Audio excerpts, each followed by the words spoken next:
People, what is going on? What is going on? It's your boy Rich Latta here, and we are going to be talking about the Wrestling Observer Newsletter Hall of Fame class of 2025. I want to thank you guys for joining me on this kind of impromptu stream.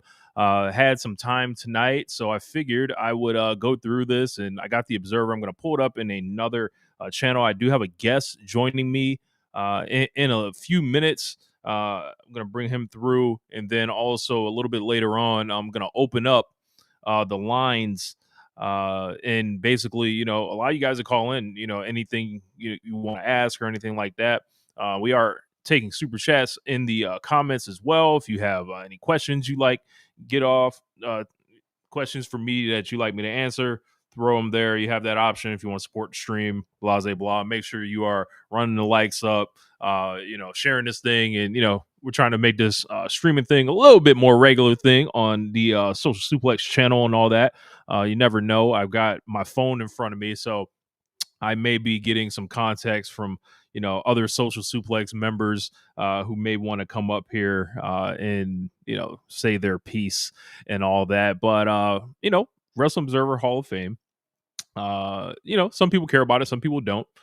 For me, it is something that I use as an excuse to talk about great wrestlers I like, and I watch, the trends, and I look at the history of wrestling kind of with it. And it's not a perfect Hall of Fame because there is no perfect Hall of Fame anywhere. So the best that I think we can all do is people that are either follow the voting or actually have ballots. I don't have a ballot yet. I know some of you had asked me if I have one yet. I do not have one yet, but maybe next year is the year.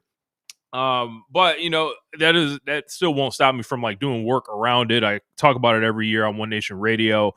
I follow the trends. I've written columns advocating for certain wrestlers, and thinking about what I would feel as a Hall of Fame voter. I kind of look at it like, I take the three criteria. I look at the work, I look at the, if there's any business case, and then I look at the historical significance, or if I feel like, if I had to tell the story of wrestling, I feel like this person should be there, or if they were at one of the most important parts of the world at a particular time in history, a great star, something like that. I feel like people should be rewarded. And for me, it's not so much about keeping people out. Is I'm trying to, I want to talk about as many wrestlers almost as possible. How great they are or not. So it's gonna be interesting to see how the ballot keeps breaking the next couple years. Some people did get in from the U.S. region, which is probably going to allow a little bit more movement, but I think some of the guys that have been hanging around forever, they're all going to be duking it out. And there's going to be this dry spell where people don't get in like it's baseball. I feel like it's eventually going to happen. So let me bring in the ballot here. We're going to get to some of the reactions to it here. So we got the Observer right here. So they had 8 new Hall of Famers, I believe he said. So these are our guys right here, all in bold.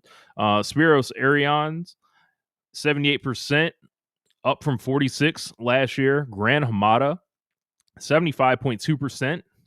Got Darrell Dixon, the Mexico region, 74.8, up from 53.2. Got CM Punk, 65%, up from 52. It kind of steadily, climbed the last couple years. And I think he had maybe a slight setback after the Brawl Out stuff, but I think after a while, and we'll get to it when we talk about Punk, you just had to eventually, look at it and like, all right, are you going to vote for him or not at this point? Cody Rhodes, big one here, 64%. I believe his second year of eligibility. I think that feels appropriate for Cody. Sabu, 64%, and Bobby Bruns, 62.7%. Sabu got in. He was put on the ballot again. I don't know if that was his first time on the ballot or if he'd been on previously, but in death, Sabu kind of got looked at in a different light as one of the more influential wrestlers to ever come along. And I think some funny comments here. We're going to display them here. Uh, but yeah, man. So I look at it, and when I'm looking at this thing, a lot of people have known me for my advocacy for the junkyard dog. Well, I'm encouraged. The junkyard dog was the second, person out, and he made it up to 58.6%. When I started advocating for JYD, I think he was in the low 30s, maybe even the 20s. And every year it's been a little bit more. Last year it got up to 53.8, and he could have made it. Um, the difference was what I heard was 4 votes for the JYD.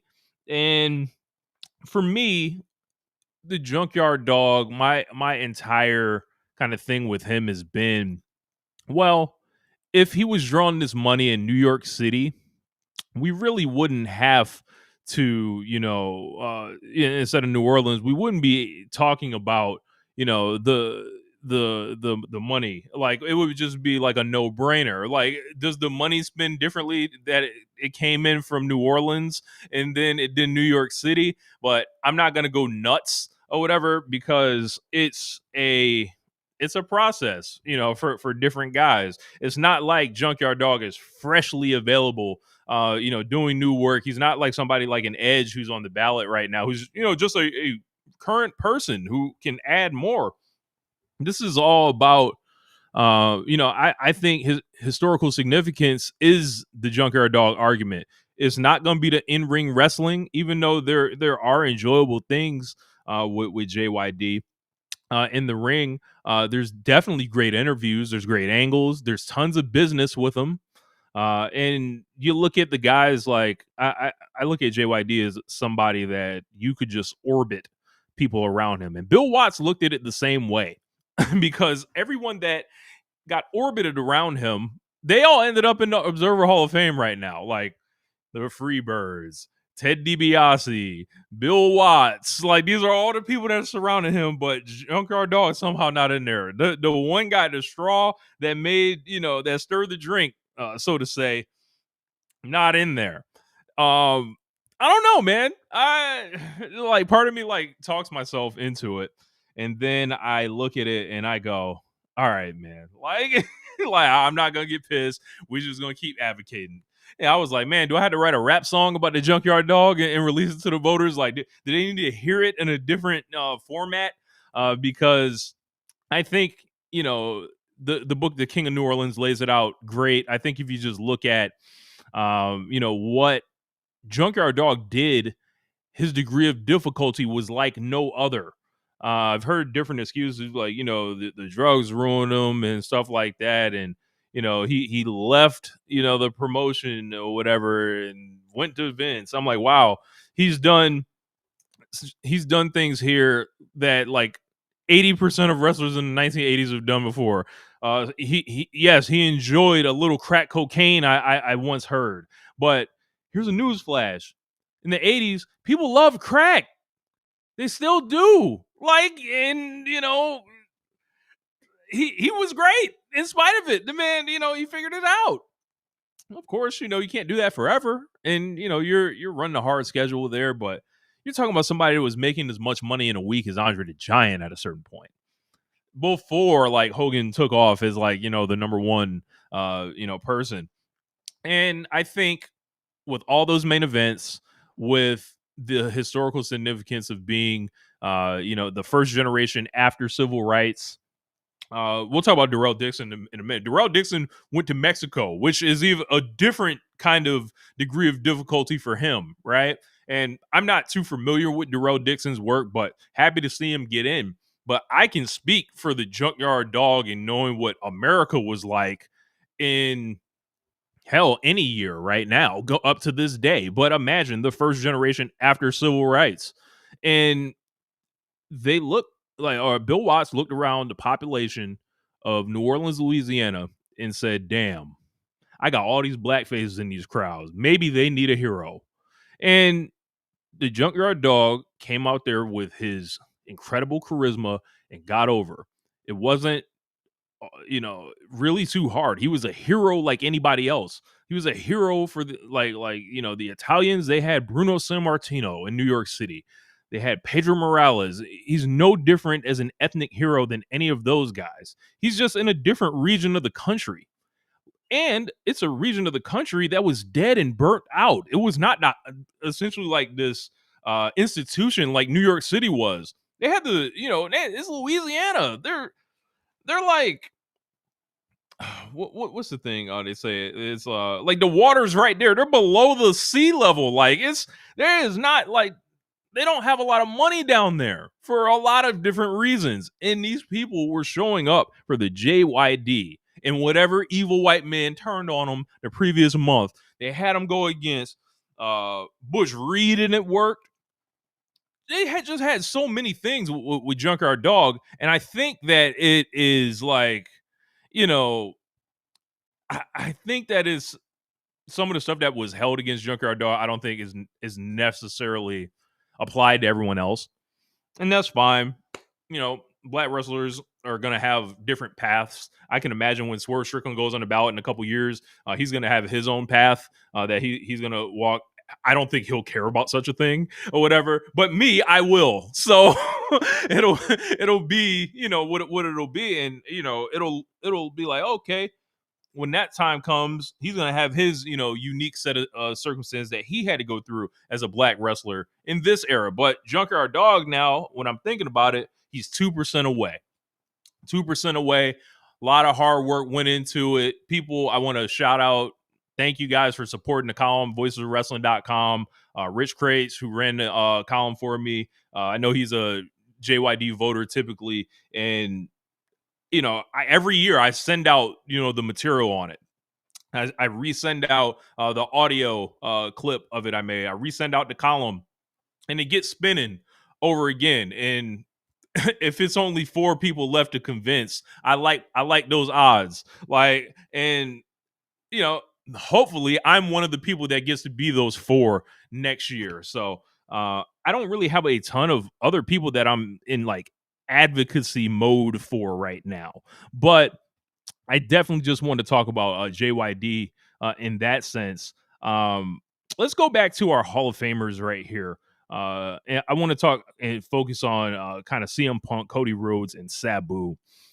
And what I'm going to do is grab this here link and send it to my guest so I can bring him in here. So give me 1 second.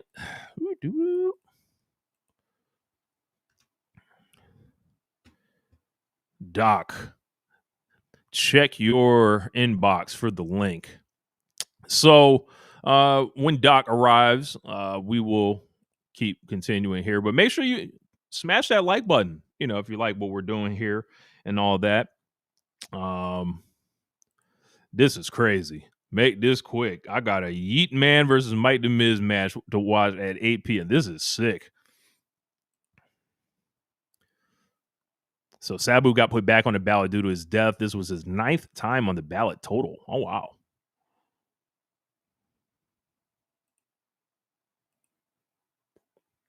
Yeah. Bill Watson, the Hall of Fame before JYD is nasty. Yeah. People talk about how JYD flopped in WCW. Well, how about how Bill Watts flopped in WCW 5 years later after Mid-South? I don't know. That's he tried to run it back. Didn't work, So let's see what we got here. I'll start. Let's start with CM Punk, man. So CM Punk has had a long career, very interesting career. If you sat this guy down in wrestling school, right, or the backyard wherever he was trained, I don't know, and he was, basically told this is going to be your career path. It probably ends in the Hall of Fame, right? Like, what a way, necessarily to get there. I believe my man is here. Doc, what's going on, man? Boy Bobby Yaske, aka Cherokee Dia Swung, aka Roach Orange Cassidy, aka we talking about the Hall of Fame. How you doing, my boy? Chilling, man. Chilling, man. Just going through it, man. Yeah, another good point. Bill Watts also flopped in WWE. Yes, yes, absolutely. Hey, Um, Bill Watts, the so only man that Hulk Hogan said, "I'll never work for that man." that's So crazy. Like if you like how bad you got to be for Hogan to be like, you know what, I can't do this. Doc, what are your initial impressions kind of on this year's Hall of Fame class before we start getting into CM Punk? oh, okay, so because I was listening to I don't know, I'm always in your comments. So JYD, I think what we came off with this is he was about 58%, so like right on the cusp of it, and we had a couple of people move up, and we have more people vote this time for him than voted last time because he had 30% last time.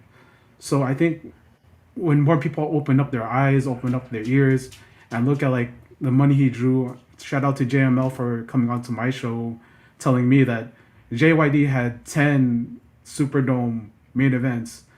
That's more. That's more arena main big arena main events than a lot of people. So like, I think more people are open to it because we're getting a lot less of people like harping on his say his ring work than they are talking about his contributions to pro wrestling. And JYD, he's a folk hero in the area. I talked to this man, King Creole Kenny. His dad used to be JYD's security detail whenever he come through on New Orleans, and like the way that that community embraced JYD was just like you were talking. He's he's a man of the people, and he was a folk hero back then. So hopefully this opens more people's eyes to what's going on with that. And I will take this time to say because Doral Dixon, right? I know you talked about him making his career in Mexico, but I wanna put this to you, okay, Rich? Because Bobo Brazil, Sailor R. Thomas, Thunderbolt Patterson, Doral Dixon. These are the names of the four black men in North America that were main eventing everywhere. Because he was main eventing in MSG. He main evented like in Detroit. He main evented like so many places and then made his career in Mexico. Right. A lot of his career is like because in Mexico they didn't really have TV because it was taken off TV off there, but he was essential in building the scene and building the style and being a black man in Mexico. uh, like I don't need to tell anybody like just being a different nationality in Mexico is hard, but imagine being a black man in Mexico and being able to make a career out there, and I think that's commendable. And of course I am also gonna be I'm also happy to like think about Gran Hamada, the inventor, the innovator, the godfather of lucha wrestling, getting in. And Yeah. a lot of That, guys listen to my Mexico that's episode. that's a big one, man. Like Graham Mata is like that lightning style that I think a lot of us all love comes Yeah, from that guy. yeah.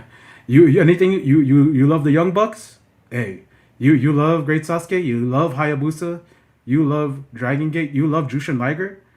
Uh, hey, yo, you even love you love Ray Phoenix. You got to give your love to Gran Hamada because he is the man who created that style and made the pathway for Mexico and Japan to have that partnership. And you're talking about, now you're talking about CM Punk, the man with more work on his face than the Empire State Building. So CM Punk.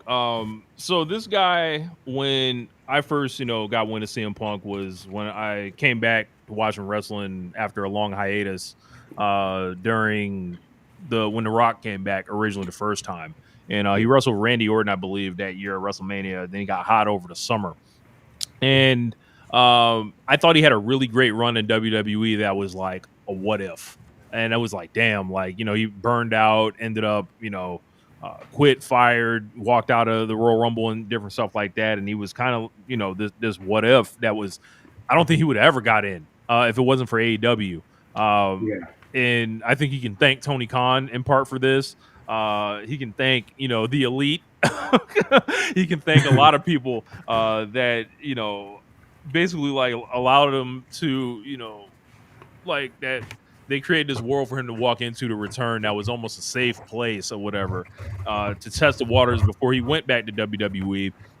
And with him going to WWE, it like kind of I think put him in this weird place because he was this anti candidate essentially, like this anti WWE person or whatever, right? And then with him like flipping it all on a dime, he almost just recouped all that support that he had lost like over the years. And it has been a strange metamorphosis and a lot of eating crow and swallowing shit for CM Punk. And it just like I can imagine if you were a ride or die CM Punk fan, right? These have been a very few strange years since coming back to WWE. When the pictures of CM Punk and Triple H hugging and crying are emerging on the timeline, be like, is this the guy I knew? Like when you see him doing the rapping stuff with John Cena, it is like you feel. I don't know how you wouldn't feel betrayed if this was your guy, because if one thing CM Punk is good at like selling himself and whatever his idea of his whatever he stands for at the time, he can sell that, right? So Yeah. um I think there were people that always wanted to wrap their arms around him anyway. I think in some people's eyes it was good what he did to AEW, because I we're going to get into it later, because but I don't know how much AEW is necessarily helping people on the ballot in AEW, right? If you I go to mean, WWE or something, it's going to be a positive for you in Cody's case. It's going to be a positive for you in CM Punk's case. yeah. It's not helping Adam Copeland. It's not helping Mercedes Monet. It's not helping John Moxley as much as it should right now.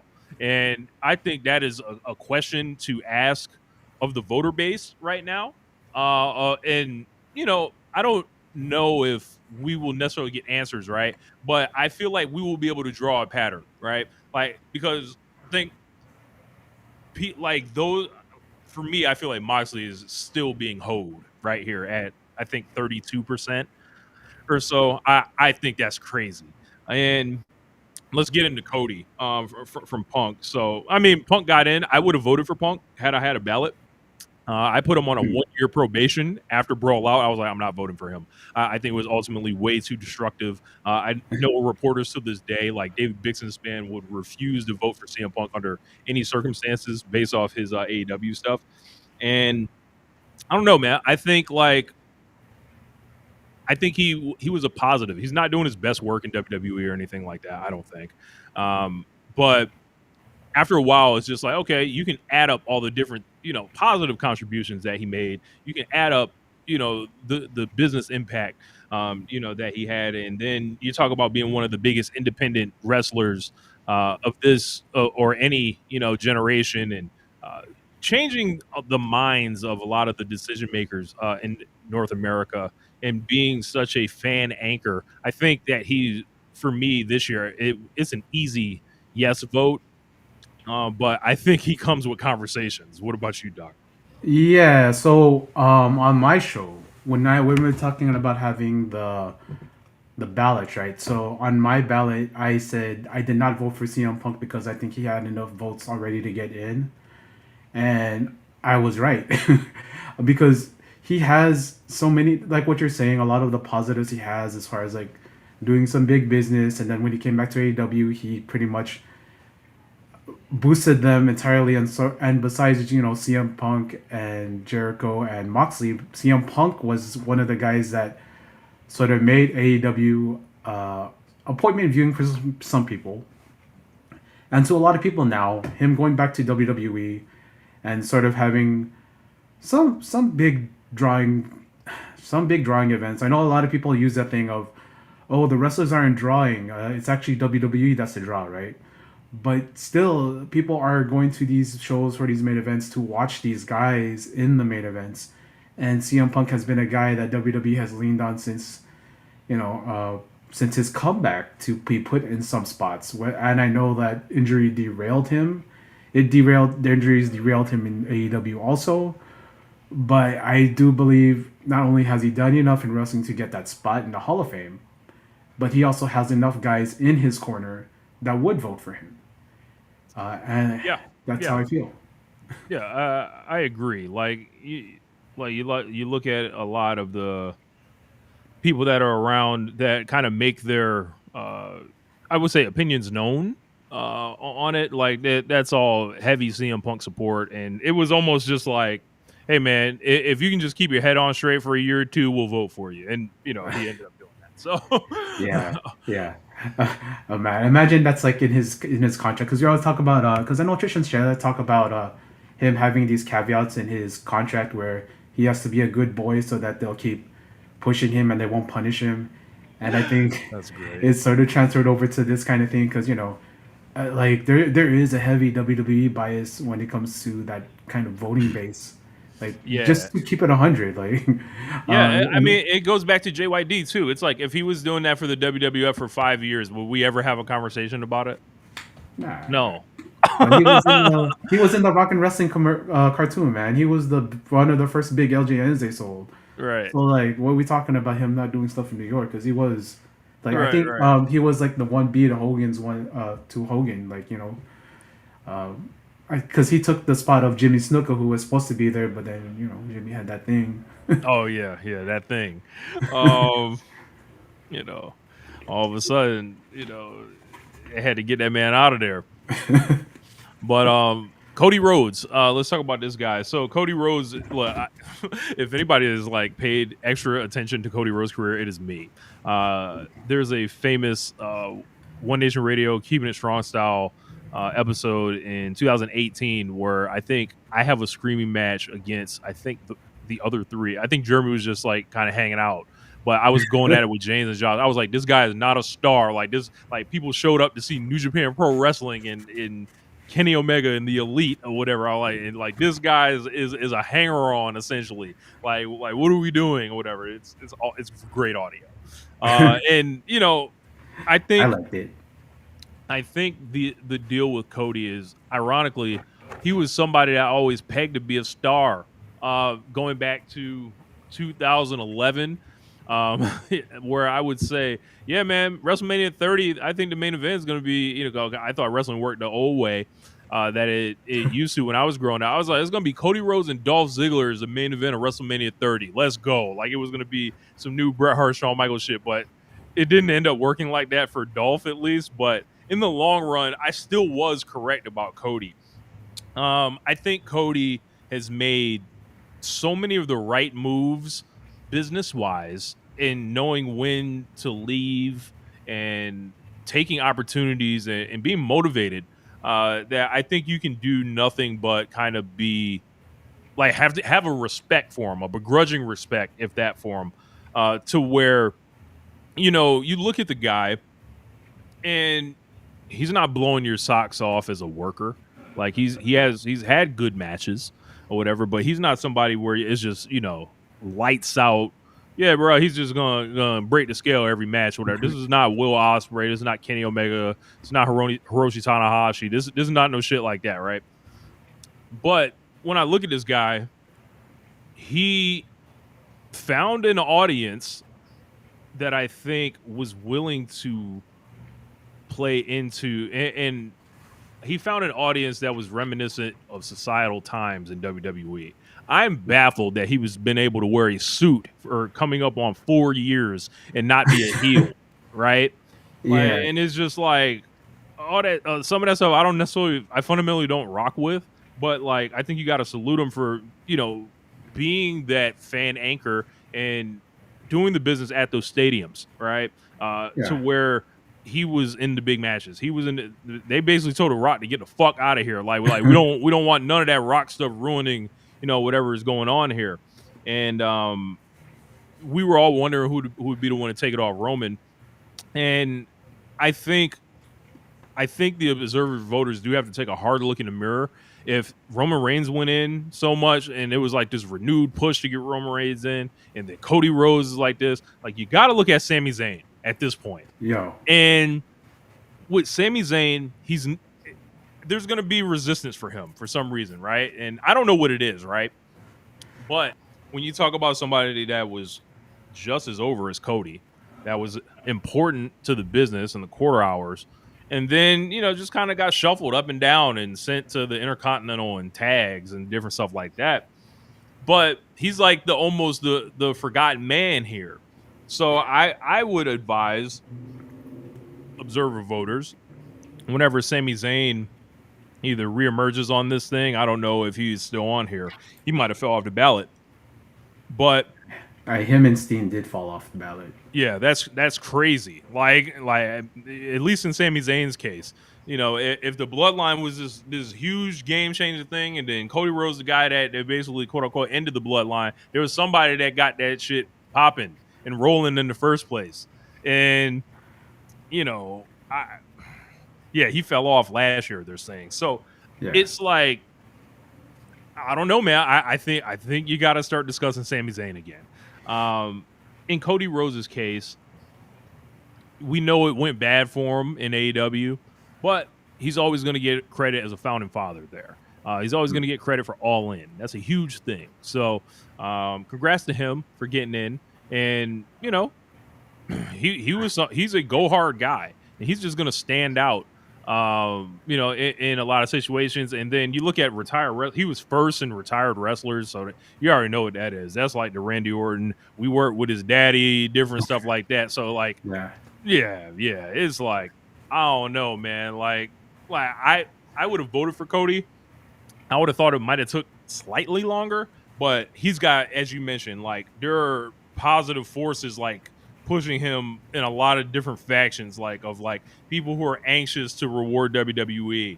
The AEW thing is helping Cody in this case. It's not taking away from him. Yeah. And then, the older wrestlers they see the name Rhodes, the retired professionals and stuff like that. I think that's always going to go a little bit further. What do you make of Cody's? Because I know some people that feel like he doesn't have a case at all. Yeah, I think the people that don't like Cody, that's the thing. They don't like Cody. They put his drawing on other people. Him and Kenny Omega drew the record for Ring of Honor for a main event. He drew a record main event for New Japan USA for the Cow Palace. He is one of the biggest draws over the last 3 years in America. And, when we talk about money and all that stuff, he is one of the driving forces of this, what a lot of pro WWE podcasts would call a boom period for WWE. And like nowadays we look at the TV ratings for Raw and SmackDown and all of that, and we see that this is possibly the lowest viewership since 95. I think that's the statistic. But we're looking at what's happening now. We're looking at their overall career, and Cody, what he did with AEW. And I know he had this whole thing about, they always said I was the last guy to sign on. And then like he did later on, I was the last guy to sign on. It's this man, like what you said, I call him the 3-star general still because he has yet to excite me. But shout out to Floyd. Floyd wears has the Cody shirt, has the Cody jacket. Floyd loves him. Yeah. Always loved him. Yeah, like Cody has that fan base, and even though he looks like he looks like a preacher on Sunday morning out there all the time, and he tries to look all serious and get in a fight and all that stuff, but he looks like he's gonna go out to brunch after. I don't see how you not vote for him to get into the Hall of Fame. And on my show, I did vote for him to go on there because he has contributed so much to wrestling and the WWE run on top. No, not just the WWE run, okay? It's not a WWE run where he just goes into WWE, he wins the title, main events, whatever.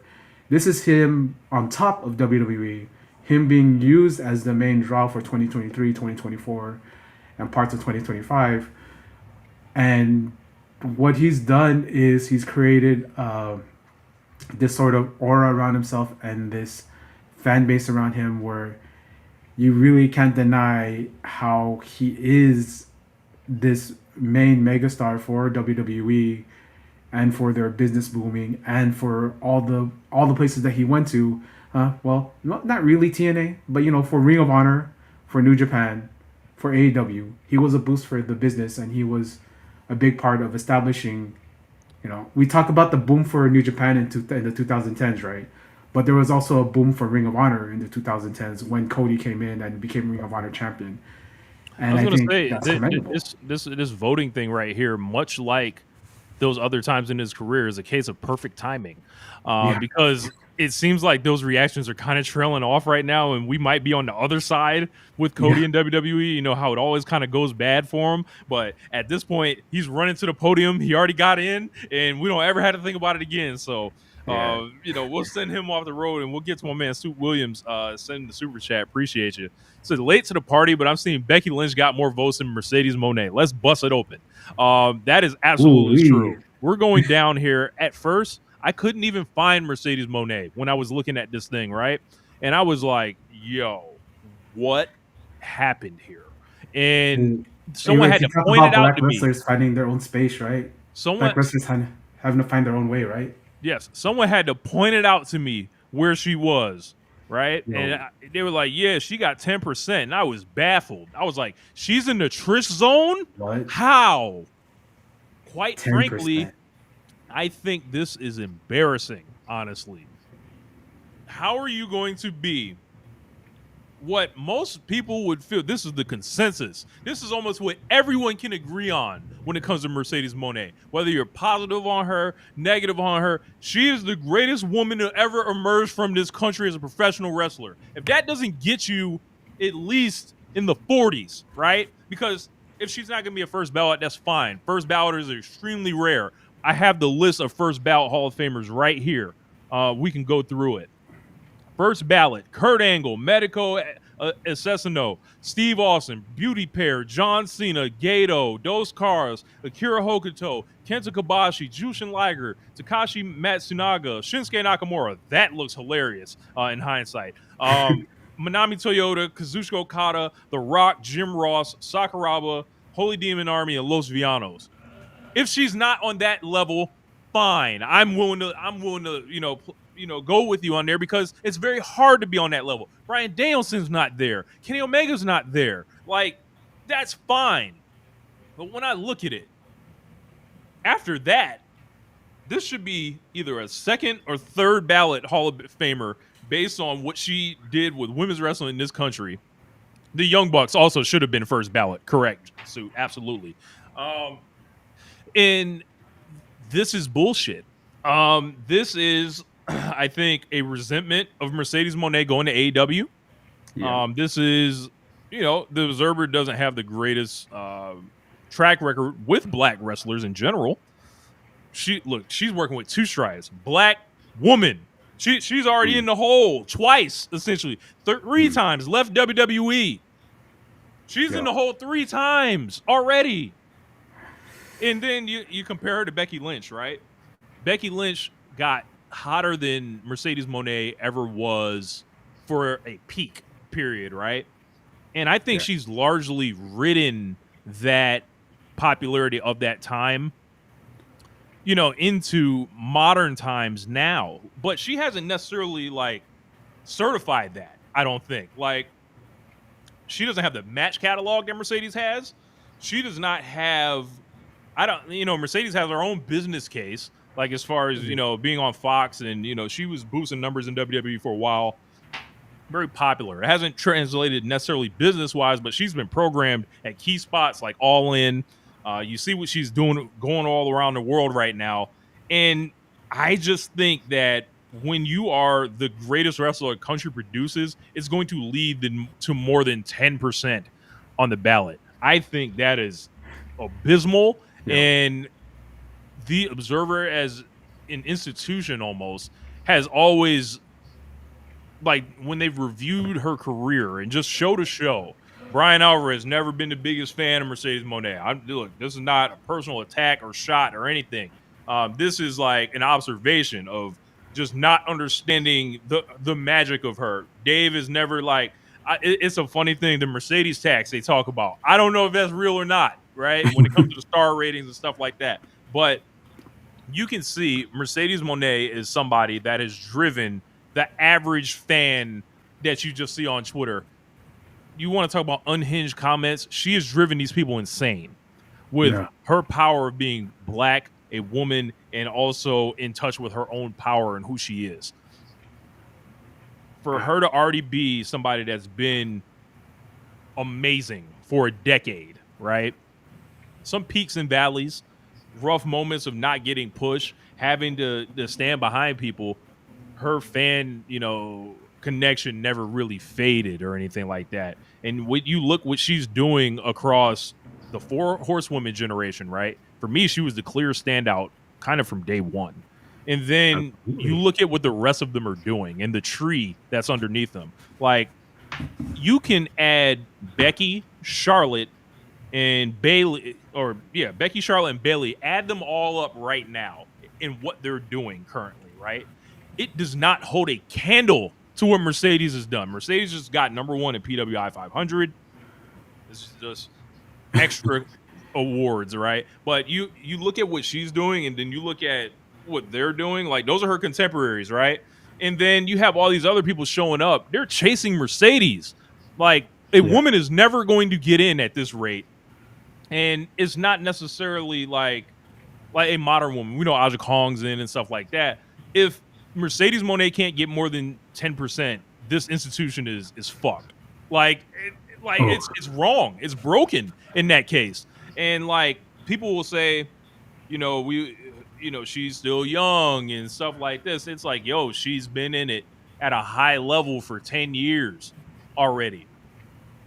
I don't know what the anti argument for Mercedes is at this point, except she went to AEW, and that pissed people off for whatever reason. And it's she's an active wrestler also. That's a 4th strike on her. She's got so many strikes going against her. Well, at this rate, man, I feel like I'm going to have to start the case for Mercedes Moné like I did the Junkyard Dog. And the Junkyard Dog is 2% away, so I'm going to have free time.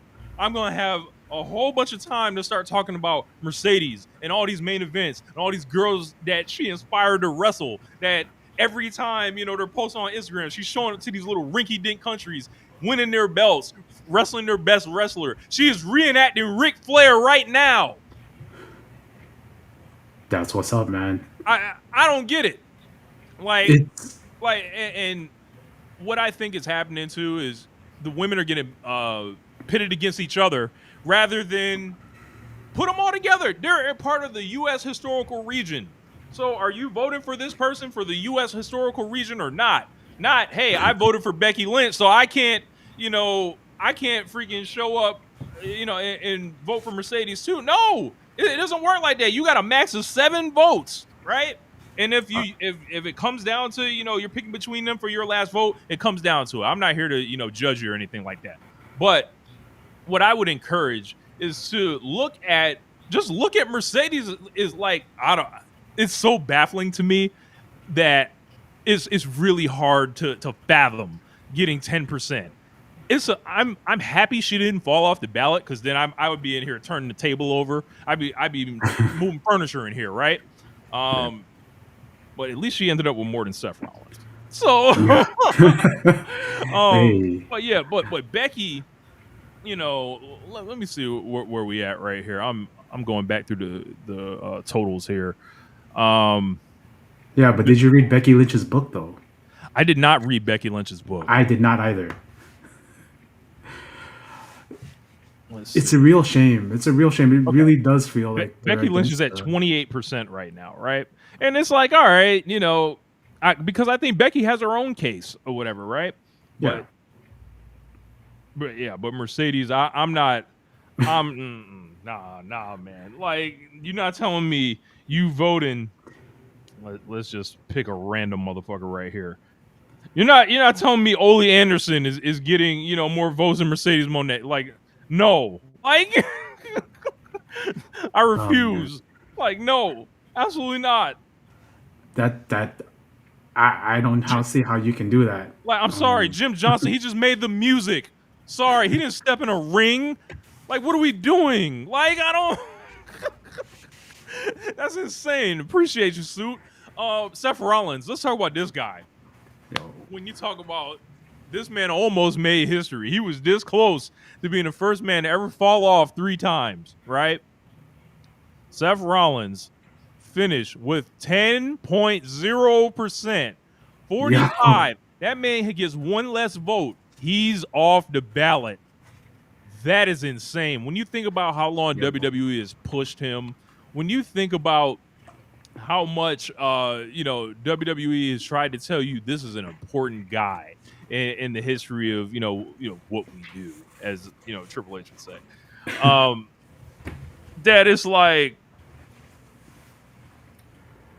he feels like such a failure and a fake top guy. Like, I'm sorry, like, for me, Seth Rollins is somebody that they're gonna have to take the long way home. Like, they say, when you're a kid or whatever, like, hey man, there's bullies on the block. You take the long way home. You ain't walking the straight line. Like, some guys can walk the straight line and get in the Hall of Fame. Like, Cody Rhodes walked a relatively straight line and got in the Hall of Fame. I'm gonna talk about Moxley in a minute. Don't you guys worry. But Seth Rollins has taken the long way. Like, the way he needs to get in the Hall of Fame is the long way. He's gonna have to literally get a damn. He's gonna have to build, like, what's the word I'm thinking of? It's like a grassroots campaign for Seth Rollins. He's going to win voters over one by one to do this, because people are not going to just flock to Seth Rollins. It's not happening. He also has a lot of detractors as far as retired wrestlers. I want that to be kind of known, that he's not really endeared himself to a lot of people who would vote. Remember, with him, they were saying he was unsafe. Yeah, Bret Hart buried him. Bret Hart's word goes pretty far with the Hall of Fame voters and the Observer crowd. I just want to say that. Yeah. Question from James said, will Tam debut in 2026 higher than Rollins? I hear Japan's going to be a bloodbath next year. Let me double check. Hold on. Because I think the people that are going on next year, Kyoko Inoue is going on. Great Sasuke is going on. Kenta's going on. As you mentioned, Tam Nakano's going on. Did anyone from Japan get in this year? They did not. Hayabusa is the highest voted point. Hayabusa. Yeah. Yes, Tam will debut with, I think she will be a 20%er, I think, at minimum. I would say. Damn. But yeah, Seth Rollins just feels like an absolute fake. They've tried a million pushes with him. They ended WrestleMania, at least one of them this year, with crowning him as the big winner. They gave him Paul Heyman. They gave him a unit, and every time they push this guy as a top guy, something gets fucked up. The business goes off a cliff, and he gets hurt. And then it's like, well, what were you going to do? And I think that was the best thing that could have happened to Braun Breaker. It's like, you ain't got to go through one of these Triple H / Gato long-ass storylines and group shit. No, man, just get to it, push the fucking button, get behind the guy. And let's talk about Jon Moxley. So, Jon Moxley has been on this ballot and has been, at least, on One Nation Radio when me and James are doing this thing. I think it was last year where I was like, why is he not doing better with the voters, right? And a common thing I hear from Moxley, or people that don't want to vote for Jon Moxley, is like, I don't want to think about it right now. He's square in the middle of something, whatever, right? I'm like, I'm sorry. This guy's about to be 4 years old.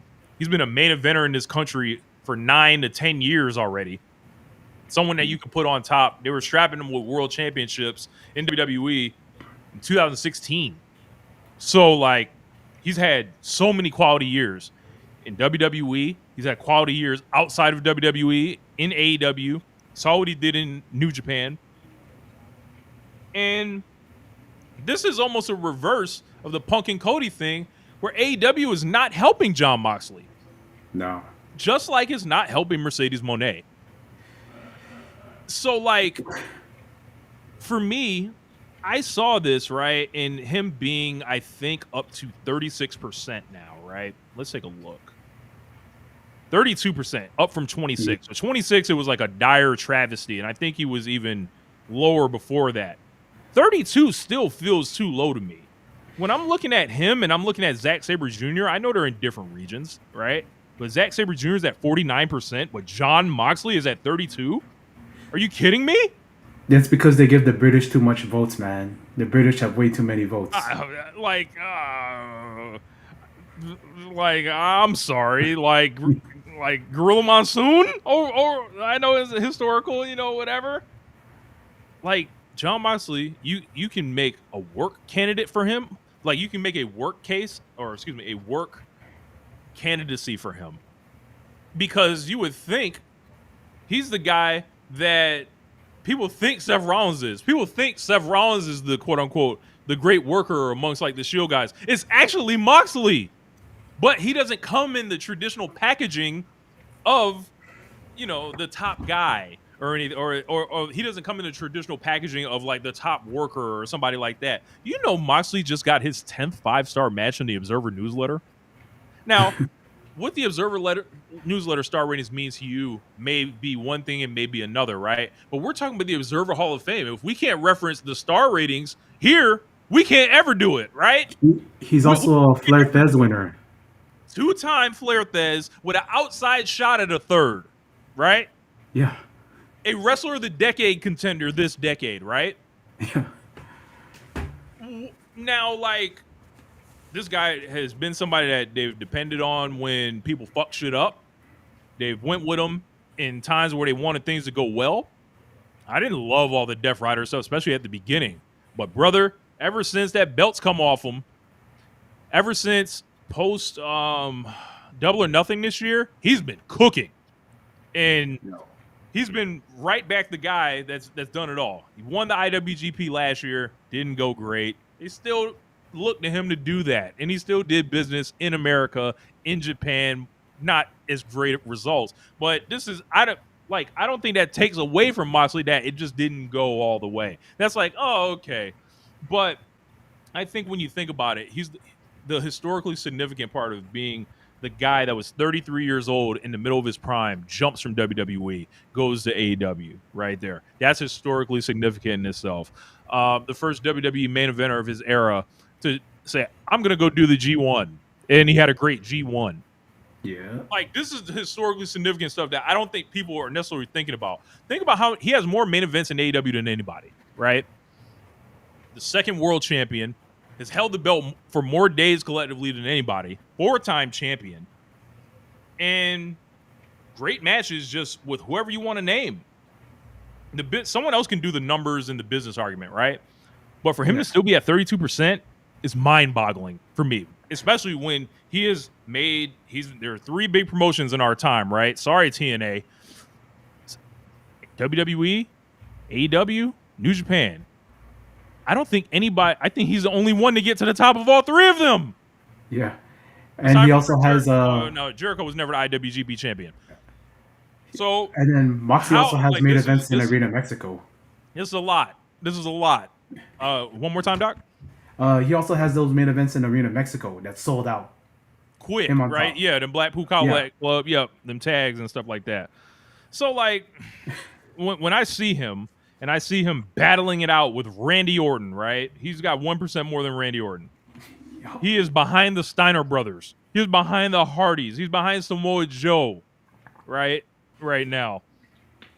Nah, bro. Like, nah. This is categorically wrong, and this is one that's going to get fixed hopefully soon. Man. This conversation just in general, man. We've just been naming everything, and it's just like, how can you have this many low votes? And like you're thinking, is it the AEW factor? Is it him leaving WWE? Because like Mercedes, he left WWE for greener pastures, and it's just I can't think of a reason why you wouldn't vote for him other than he's not my cup of tea. And that's like what is the criteria we're voting on? And like if you see Mercedes as a 10%er and you see Mox as like as a 30%er, like not even like rating in the 40s and not rating in the 50s. It's like, what is the criteria we're using here? It doesn't it doesn't like calculate for me, because everything that Mox has done is everything that's been that you use as criteria to be in the Hall of Fame, and being a two-time Flair Thez winner, like you would think that that's a boost for a guy, and he's only 30%. Like, come on. Yeah, it's really bad in his case. I think just because you think about how hard it was to make wrestlers that people cared about post John Cena being a main eventer. Moxley was somebody that broke all the rules when you needed. Like how that song go with Dr. Dre, like when your album sales wasn't doing too good, who the doctor they told you to go see? Like when Roman Reigns' crowd reactions wasn't doing too good, who did they put him with? Moxley. When they couldn't get people to give a fuck about Seth Rollins, and they fucked his whole character, who they put him with? Moxley. He's always had the credibility, always has had it. He's not a Hall of Famer, then what do you call that? I don't know. So I did drop the link in the comments if people want to pull up as part of the stream and talk about this whole thing that's going on with the Hall of Fame here. I want to get to the people who were dropped from the ballot this year, and the people that were dropped: Dusty Rhodes and Dick Murdoch of the KKK, FTR, Drew McIntyre, Los Infernales, Les Collette, and Bill Mercer. So I want to talk about FTR getting dropped. So on one note, that's kind of funny. You would think retired wrestlers would have been all over them, but maybe the retired wrestlers see through the gimmick. I don't know. Top guys out. Yeah, because it's like top guys. Where y'all ever been top guys? Like that's gonna be tough. That's a tough sell right there. Like their case is not the Young Bucks case. It's very hard for tag teams to do well. The Briscoes did really good on here. I think I saw them up in the 48% range right now. So they've got an outside shot at jumping over the next 2 years, I think. But FTR falling off. The good news for FTR is it feels like they have locked into a groove right now. They've, I think, at times been annoying. They have done the thing that tag teams do. Like the Dudley Boys are famous for this. So are the Hardys. You might have seen them taking the pictures with all these tag team belts and thinking the belts make exactly, their case for them. Like, we've been champions at every company. It's like, yeah, that's a nice thing. So were the Steiners. Like, it's like, do we put you on a show and you fundamentally change things? Do people care about you in that way? Like, I can't say FTR has like moved me to that level like a Young Bucks, like to where the Young Bucks case is just all three categories essentially. The FTR's just got one, and then they're struggling to piece things together to put two and two together with any of the other two categories. So they're gonna have like Seth Rollins, they're gonna have a long walk home essentially. McIntyre, one of the hardest working WWE main eventers that I think there's ever been. But what is a WWE main eventer in this era of they pick just not to book you for like 6 months or whatever? I don't know what he means necessarily. I wouldn't really be a vote for me.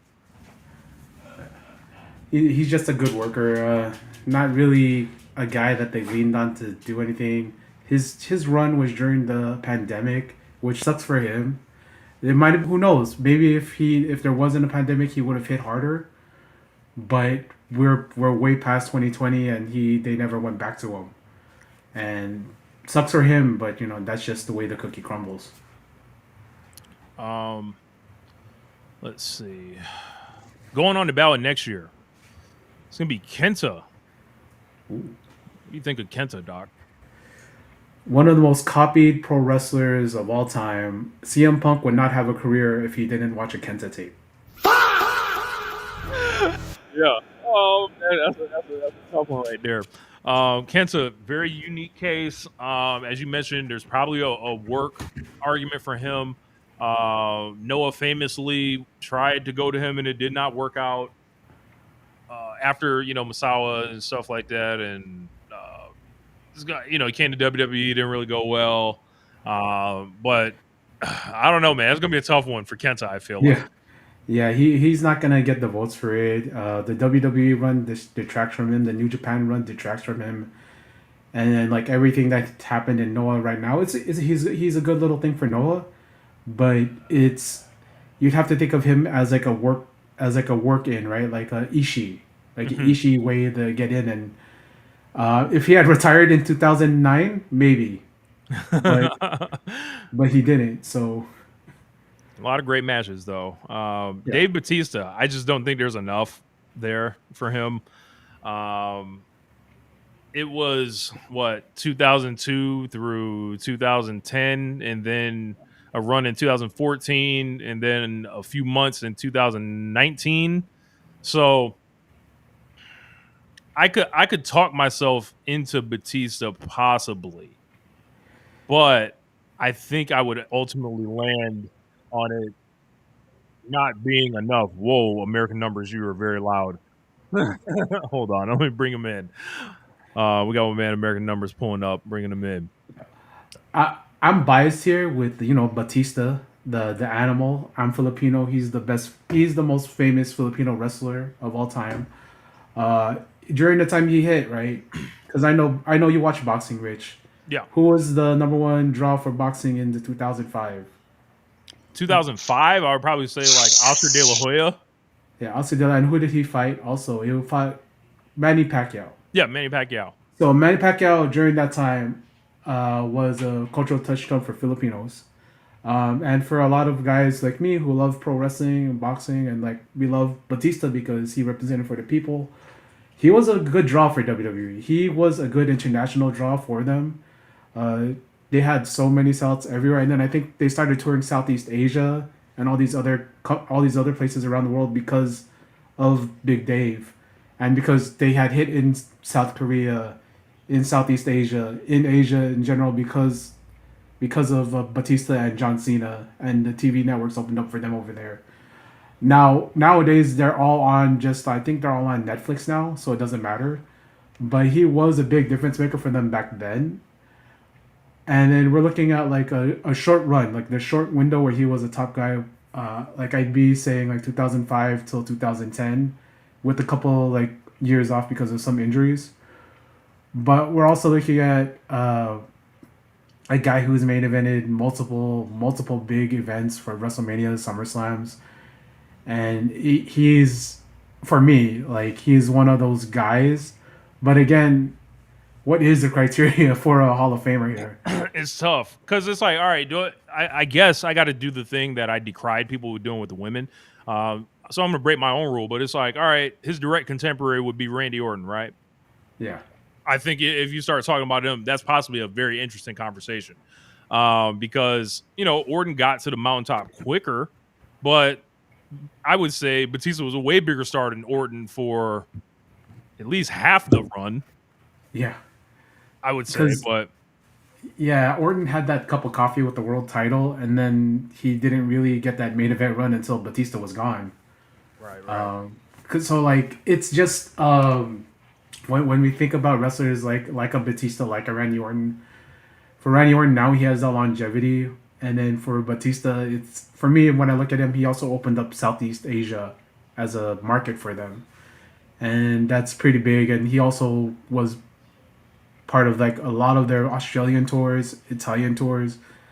He was a big draw then when WWE went international, and we know why WWE goes international is because they started losing money. But him and John Cena were able to make money. Historically, yes. So So I can count on your support for TJP soon, right, Doc? hey, Kuya TJ, you know, I want to get this James comment in before we bring numbers in to the convo. Real quick on McIntyre's 2024, absolutely just got Punk over the top for the induction. Absolutely, because once they saw that yeah, Hell in a Cell match, people just wet their draws for that shit. So yeah, yeah, including CM Punk. CM Punk took those beads out his drawers and gave him a kiss. Um, American Numbers, what's going on, man? Welcome to the show. It's happy to be on. Like, it's a very good day. We got a lot of love for the audio we did, and we got a lot of people saying that we talked them into voting Lucha, and I think that like that helped a lot. I think with the candidates in Lucha, which I think were like probably the best candidates that weren't on, because like Dixon, Dixon, just a complete legend. Worked with like he was working with Buddy Rogers on top in WWE and like Yeah. doing all sorts of like incredible things, and just an utter legend. And it's good that he got in. And Hamada is like. It's funny. Like we're getting to the candidates that I call the videotape legends this time around, right? So we got Sabu, we got Hamada, we finally got Joe to like a decent number. We got the Briscoes are a decent number. Like these are the guys, and I say this because every time we go to one of these Smarks Arena, like Joe will get like this ginormous pop. Why? Because people were sitting outside buying his freaking tapes. People were watching him in Necro. We got Sabu. Like everyone had Sabu tapes. Everyone had Hamada. Like these are the guys that people were watching. Hayabusa is the other one that hopefully kind of we can get in the next time. It's funny you were mentioning the whole thing with Big Dave. One thing I'll mention with Big Dave is I will say that Batista was a more important career rival for Triple H and for Eddie. He was a really important rival for Eddie, right? Mhm. Like people forget that run when Eddie's coming in and like getting established. And then again, Eddie's a legend. Eddie's a Hall of Famer without the WWE. But that WWE run, the guy who put him over and like helped him get to the top level was Dave. Dave was a big friend and kind of a guy who kind of was really important in that. And if you kind of look at that, like I mean, even in a short run, Dave has more memorable matches than Randy, and has more memorable feuds with similar rivals, right? So Mhm. he's obviously I get that he leaves, but sometimes that's like a real value because he's a guy who's kind of unique in that, right? And it's really kind of helpful to kind of get him in that spot. I think Yeah. he's someone that's definitely like you. I think you got to have a conversation about him, and you have to look at it like pull out all his WrestleMania ones, WrestleMania 26 against Cena, uh, the Triple H one in 2005, one with Undertaker in 2007. Come back for WrestleMania 30. Like they could have did anybody for that. And it didn't. I don't think the fan support didn't go.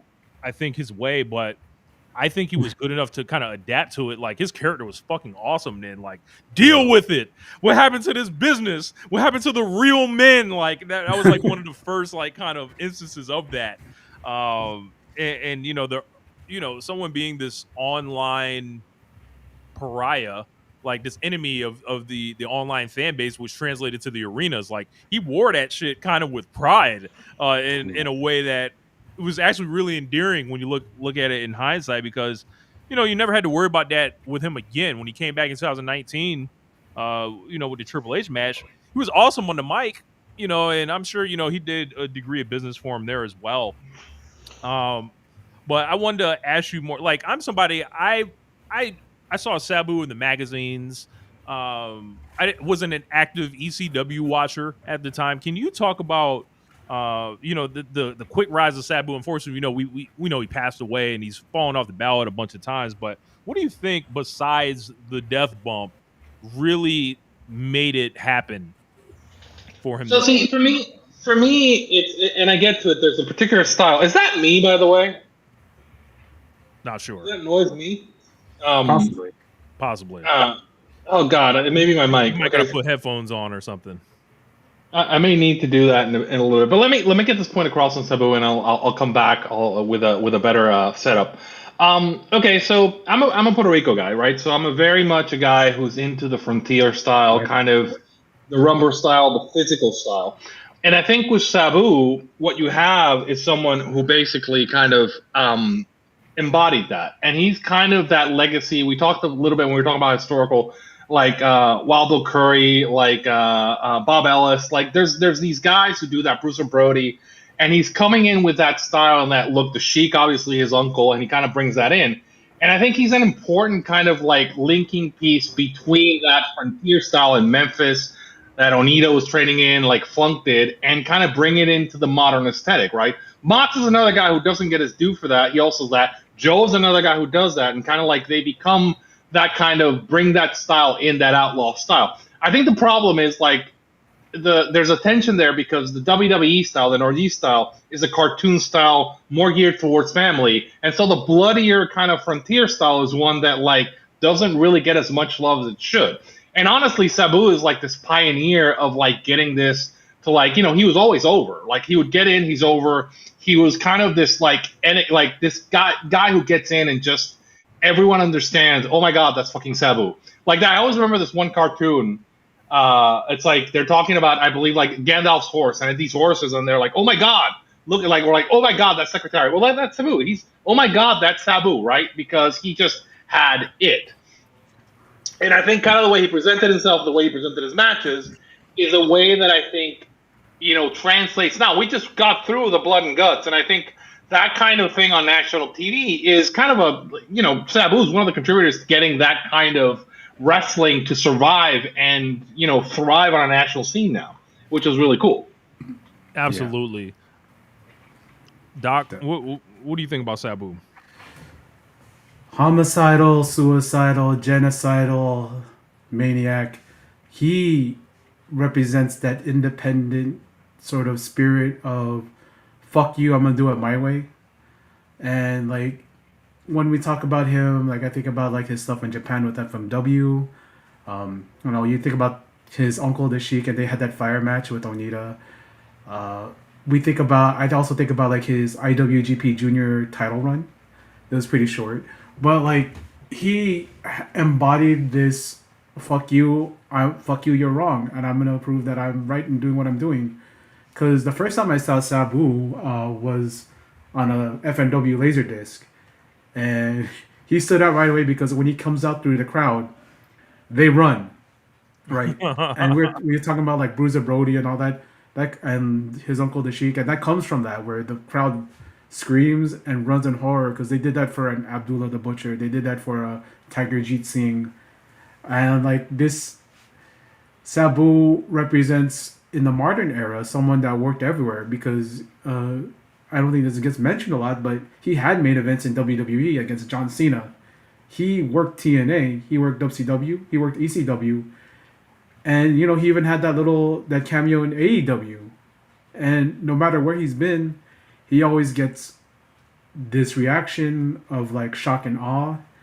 And to me, he always represented this wild man, this crazy style, and when I see Mark Briscoe do the air Sabu to the outside, I always pop for it now, because I know where that comes from.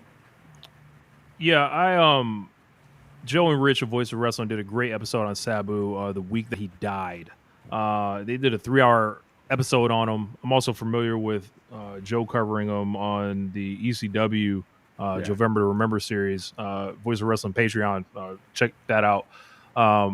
And the way he would describe Sabu was almost like what I got from it. He was like this link between the collapse of the territories and then like, oh shit, someone's on national television just randomly. Like, so, got a comment from James. He said, I need y'all to talk about Sabu botching on purpose with intentionally to work Meltzer ratings negatively. Yes, that's a story that I heard about Sabu where he says he would mess things up on purpose.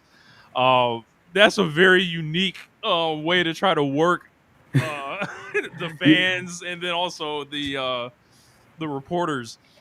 I think. Go ahead. I was gonna say some of that, and I think that's something that like a lot of the great workers do, which is like you make it look more organic, right? You make it look more like a fight.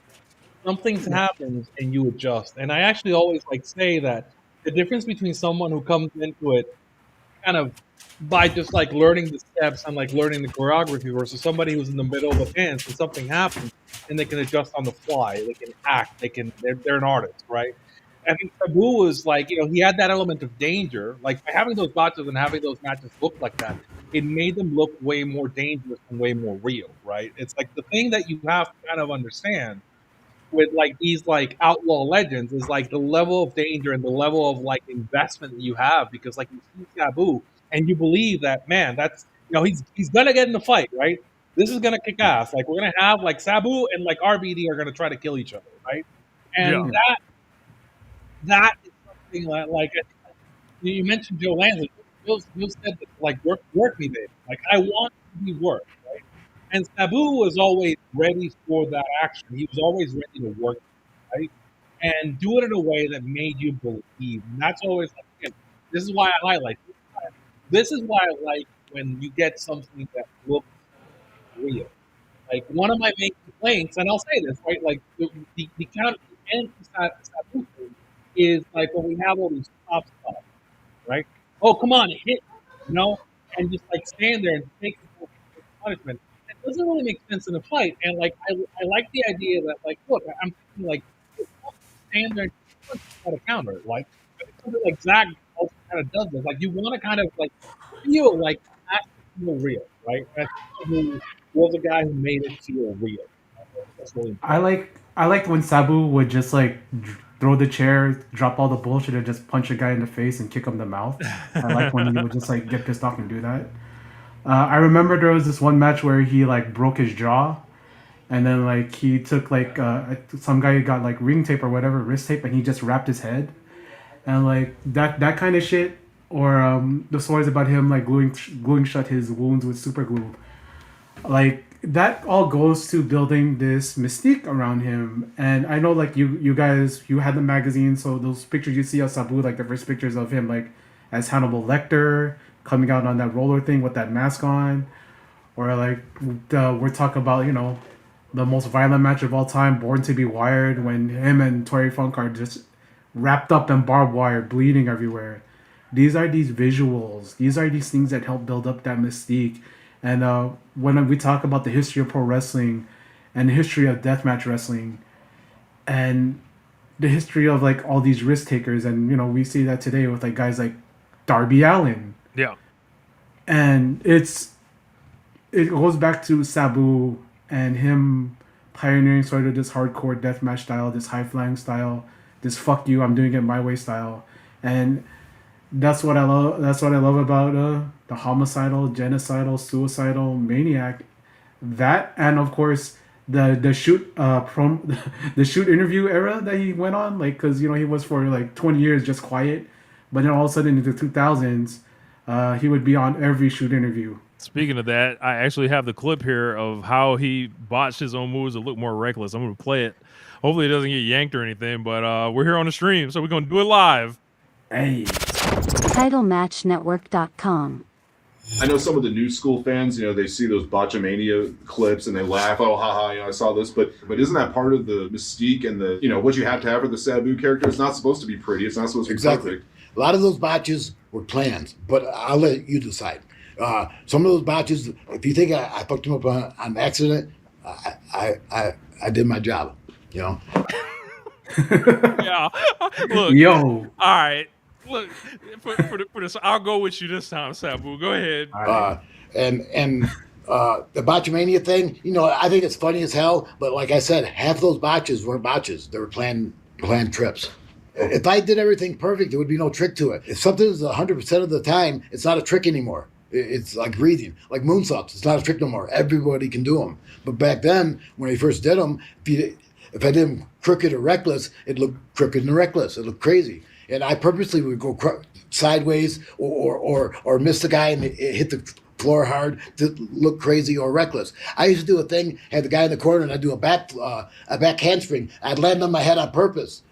After a couple of years, I couldn't do it no more. It killed my neck. I used to do it on purpose so people would think I was crazy. The thing was, the boys thought I was crazy too. They didn't realize, you know, I was working. You know, I was trying to look crazy, not really be crazy. But it was crazy me doing that spot because I fucked my neck up too much. But I used to do a back handspring without my hands and land on my head on purpose. Just to add that extra. Just to add more crazy to me. And that was crazy. It was stupid of me. Years ago, I used to break a table after a match. I broke a table kind of like how Hulk Hogan flexes after a match and does his thing. Well, I do an encore by moonsaulting the table. Yeah, it ruined my body, but it was different, and I won't take it back. You know, I don't recommend it, but that's what set me apart from most guys was that I was willing to go that far for an encore.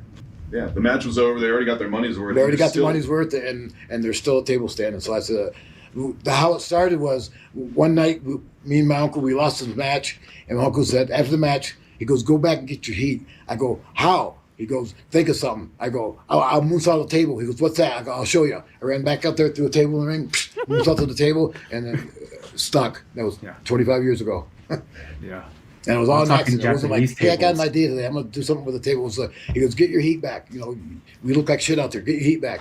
And I was like, "What do you want me to do?" He goes, "Think of something." I said, "All right." And I looked around. I couldn't think of nothing. I said, "There's a table there. I'm going to smash it." You know. So I did. So that made. I got charged $700 for it, though. for the table. Yeah. It belonged to the building, and the building charges a $700 table. After that, FMW started buying tables, but buying their own tables. Did you prefer a gimmick table, or did you want it like maybe cut it a little thinner? No, because then it'll break too soon. I like this regular table. Sometimes it breaks, sometimes it don't. But when you gimmick a table, it'll break before you do something, or it'll look real flimsy. Sometimes I'll put a guy in there and I'll say, "Don't breathe," because if you breathe, the table will break.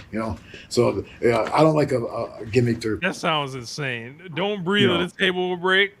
flimsy table. I like a hard table.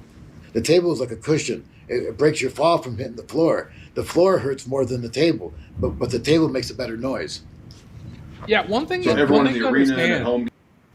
is, and people don't get this, is like if you go back, like now you got the mats on the floor and whatnot, but if you gotta watch, like I'll watch something with like Funk or Sabu from like the 80s, or like the Cheek, and like, dude, they're doing these like dives on like concrete, like go watch some of these MSG matches from like the 70s, Yeah. and like my God, like they're diving on like straight concrete. People and talk about Bill Watts with no mats. It wasn't no mats around nowhere. Like, Bill Watts will come and try to kill you. Like what? It's like you're killing kayfabe, right? And so, it's a really interesting kind of like, we think that a lot of this like diving stuff like came out like recently, but you can find stuff from the 50s. Obviously, there's things missing, but people would do this kind of like crazy stuff. And even when you see some of these French catch guys like doing all this insane stuff, and I think that there's a big loss in the U.S. because a lot of territories that were like more lucha oriented or like more outlaw style are territories that got lost in the shuffle when we shifted to TV, right? So like if you go like a lot of the stuff in the 50s, right, which we like, uh, a doc will tease me and say he goes to the archives to see some of these.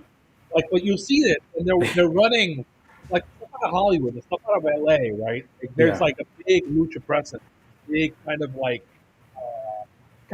the way to kind of look at it. If you look at the history, a lot of this was these like shoot fighters who would like do like fucking challenges against like anybody in the crowd, and then they figured out they could start fighting each other for like money and choreograph the different styles. And Sabu is kind of like a throwback to that like kind of era where like he never felt like that, right? And I think that ultimately that idea is something that we want to preserve because like we have a lot of corporate wrestling. I don't like that corporate, boring, bland kind of package. I want the danger out of that. Like, show me something cool, and I think Sabu is always going to show me something cool, right?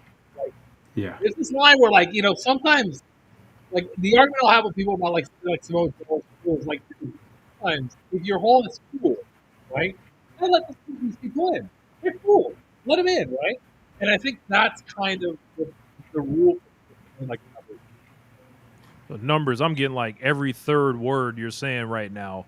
I don't know if you want to try to plug back in or not. Can you hear me? I can hear you now. Yeah, you kept cutting out there, brother. Oh, I'm saying, look, but essentially, like, what I want, and what Sabu brought to the table, right? Sabu was a guy who brought real to it, right? And a lot of this... He did bring that real. And a lot of this, now we have the corporate kind of, like, WWE wrestling, and I'm going to, like, and again, I understand it because that's always been kind of the way they do stuff. It is a more family-friendly oriented product. They don't want to get the high heat because they used to have riots and not like there's a lot of like they don't want to do certain things, and like the more adult products were running in territories that don't exist anymore. The AWO, like wrestling out of Hollywood, wrestling in Chicago, like wrestling like hey, numbers. Your mic keeps coming out, brother. Yeah, it's cutting out. So like when we think about Sabu, basically is he's harkens back to the Wild Man era. He harkens back to wanting to add realism to his pro wrestling. I really don't like it when wrestling looks too clean, too polished, too coordinated.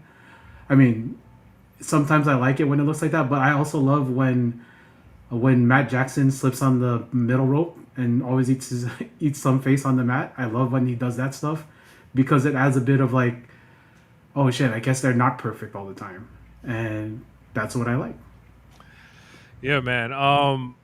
So someone else going on the ballot. Speaking of not perfect, great Sasuke. He was known to fuck something up. But And brother, look, I'll tell you how I got introduced to the great Sasuke.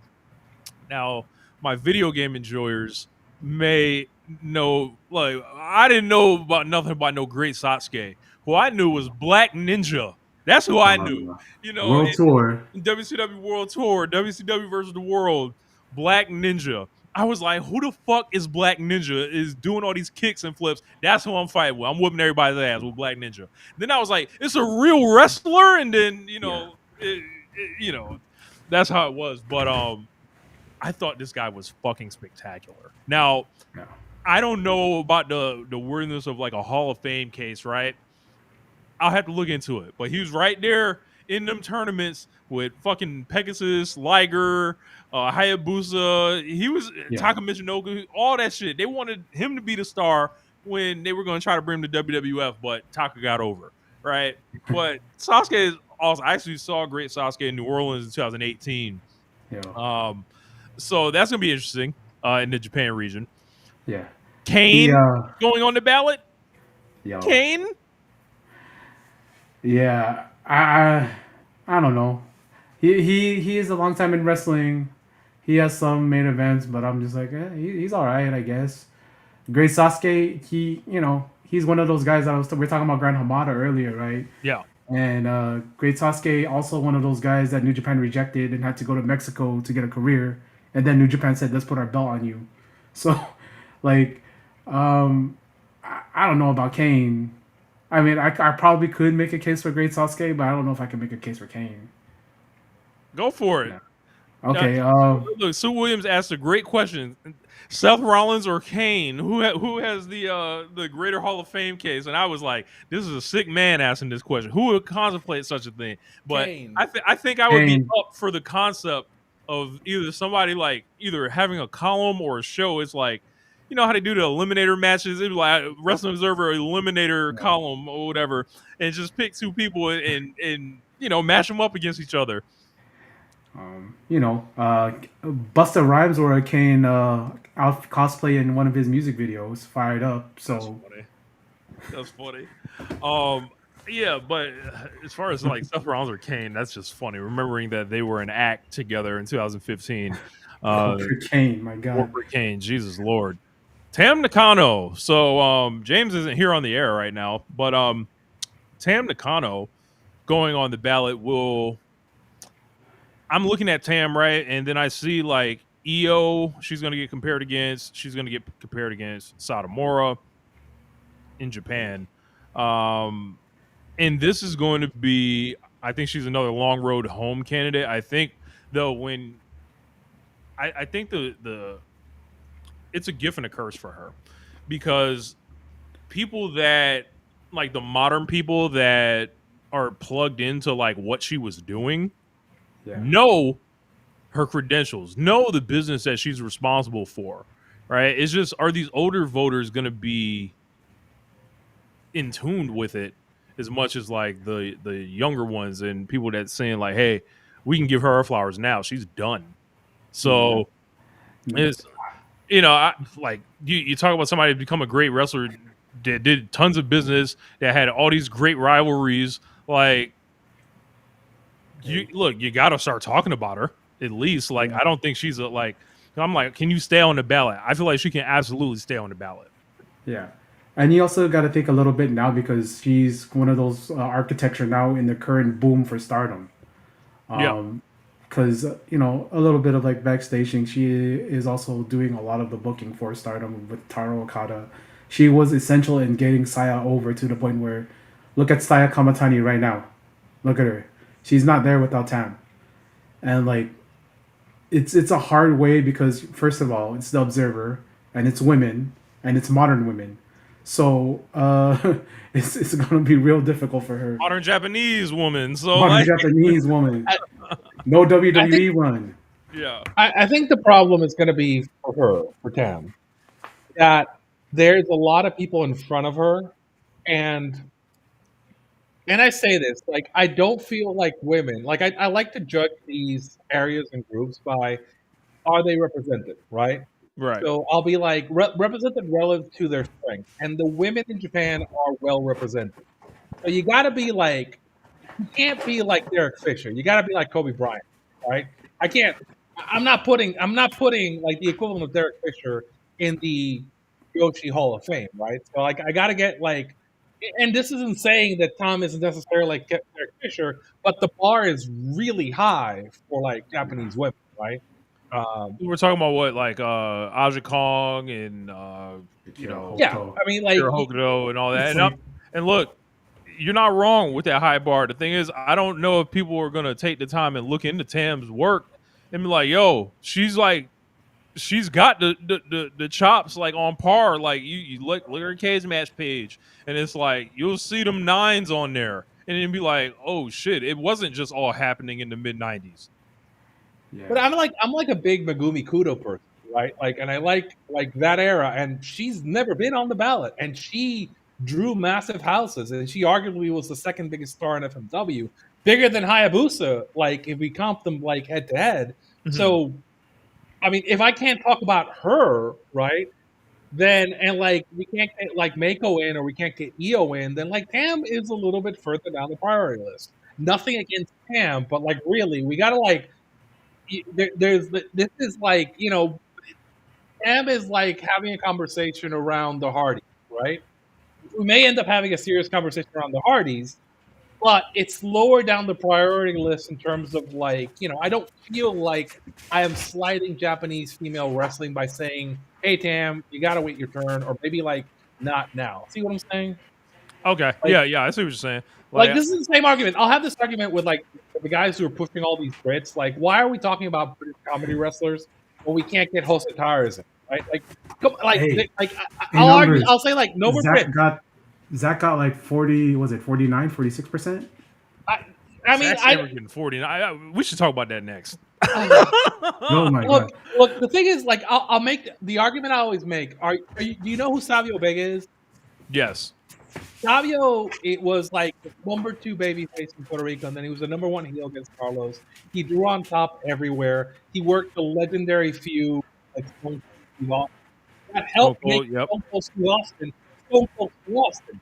So if we're gonna like, I always use Savio like to make the guys who are pushing Big Daddy mad. I said like Savio do better houses, work better matches, travel better, like and like did more. And because everybody knows who's Big Daddy. I'm like, don't watch that Backlash pay per view. Everyone in Puerto Rico like TNT was, right? Bad Yeah. Bunny and TNT were the 2 most over people in the freaking building, right? Yeah. Like, and so like essentially, you have to like say, okay, so do I feel like the Joshi are disrespected? No, I'd be like more like somebody like Dundee is more interesting to me in comparison because I feel like Memphis like is somewhat underrepresented. It's like Sputnik is in it, like Bill Dundee is in it, or like Mid South is the most disrespected of all because JYD is in it, right? Like, Right. and so like Yeah. essentially, this is where it kind of becomes kind of like gradient, right? Is Tam worthy of being on the ballot and being discussed? Yes. Is she worthy of being? Somebody needs to make a case for her. Like I like this case. If somebody needs to make a case to convince me that Tam should be on, and that we should focus on her ahead of the other people who are on. You know, I don't know. Like I think it depends on like how many votes are open for the region like that. Like they don't tell us necessarily to pit the women against each other. So like why not compare it to some of the guys that are on there?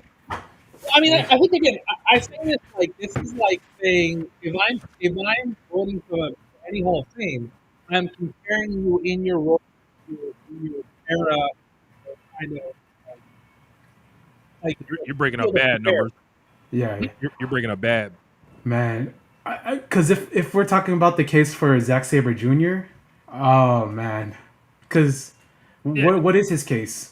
So like the case for him is like he's a really great wrestler. He has a lot of really great matches. Like you look Okay. at his ONR metric, as I like to say, anything over an 8, it's absurd. It's like something like 155 or something like Yeah. that. And we're talking about like you compare it like someone like Bret Hart is this is like 21. So, and I know you work more matches on tape now and stuff like that, right? But this guy is a phenomenal wrestler. He is. Now not my cup of tea. I'm not necessarily, into the saber style and the arm bars and all that, but um, you look at it, and like you're going to give him the work thing. You can't really give him anything on the drawing side. And what historical significance? He's a British IWGP champion. I guess he's at least the second one I've seen in my lifetime. So I guess we got to add that in for Will Ospreay when he goes on in a few years too, right? So like, He's. I like Zach. I wanted Zach to be IWGP champion, get his flowers, get his run on top, and I've grown to enjoy his work lately. But he's not influential, right? Like if we're gonna compare him, like is he as influential as Samoa Joe? No. No. Is he as influential as Mercedes Moné? No. Right? Like is he like? Does he have the level of work of Mochizuki?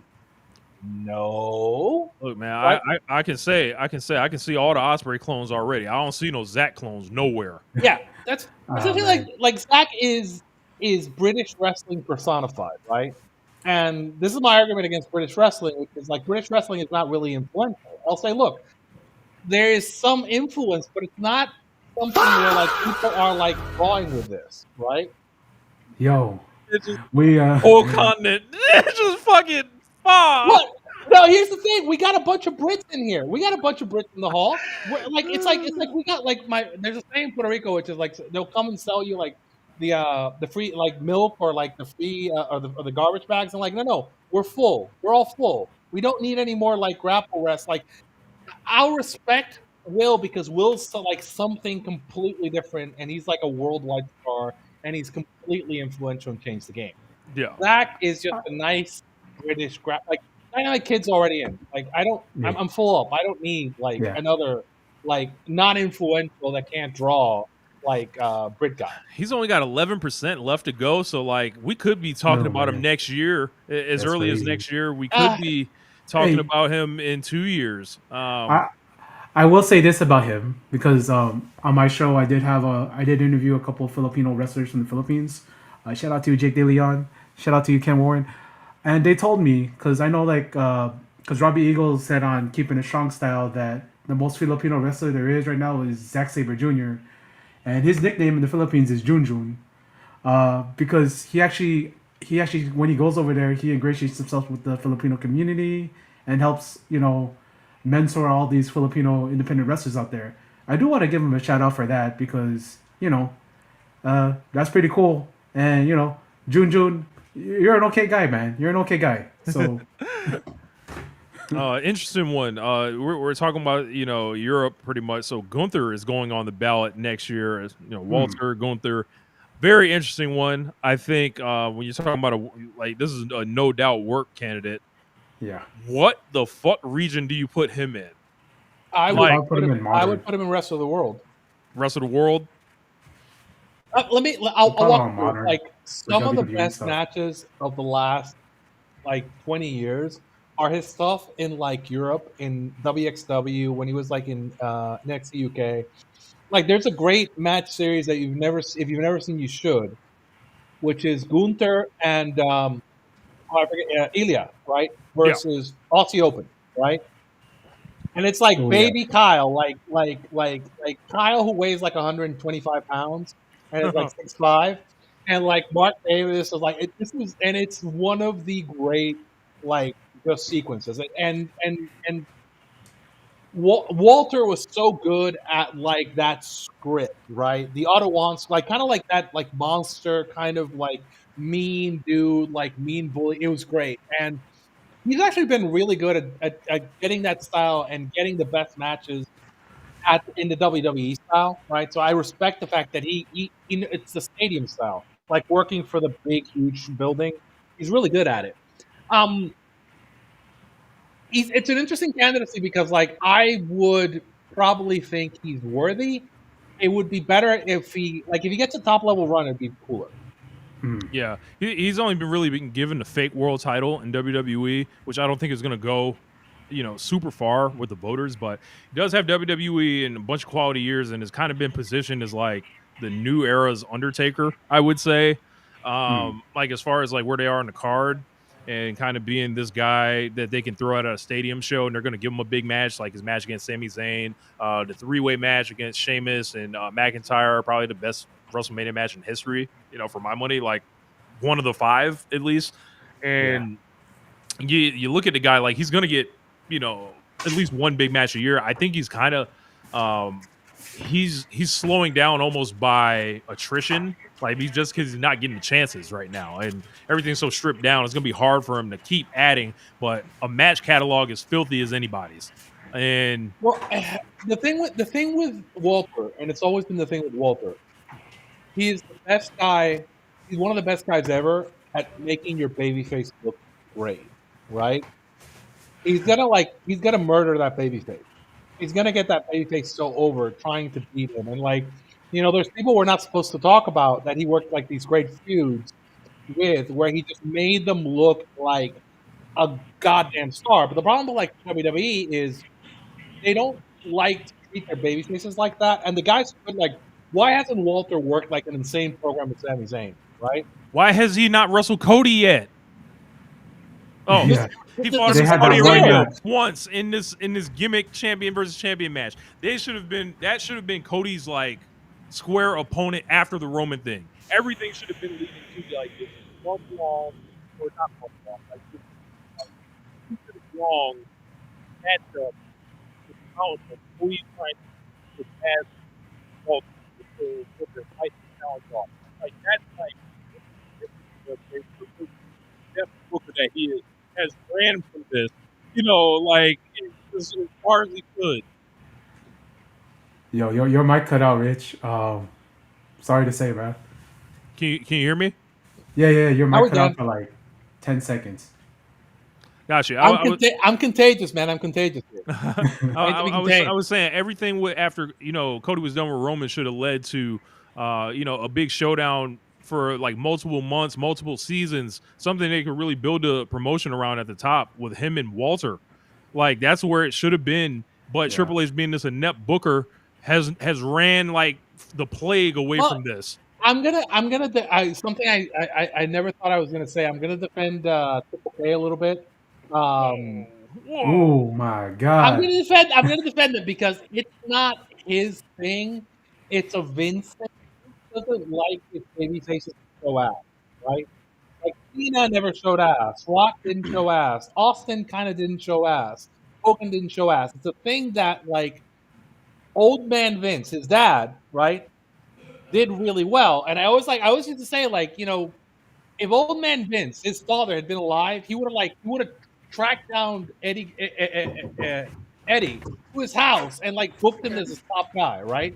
Because you need that like working class Latino guy who's gonna like always kind of fails and has a fun time getting over. That's like the ideal scenario, and Walter is perfect for being that big tough guy who's beating that little guy who's trying to get over. And just WWE doesn't want to do that. Like I'm forgetting. Pat Patterson used to be like a guy who would book that kind of thing and would love that. He would love Sammy. And like once you lose him, like WWE doesn't really know how to book these baby faces, right? Once they get to the top, they don't know how to book them to show ass and kind of like have to struggle to get over. It's something that they don't really do really well. Like think about the arc with like Hangman in AEW, right? That whole arc is classic babyface booking, right? And WWE just doesn't do that very well. And Walter, annoyingly, is built to work that guy, right? And I've seen him do it in multiple promotions, even in NXT UK, but like not like the last time he did it was against like his guy. But he hasn't really done it on top in the that makes sense.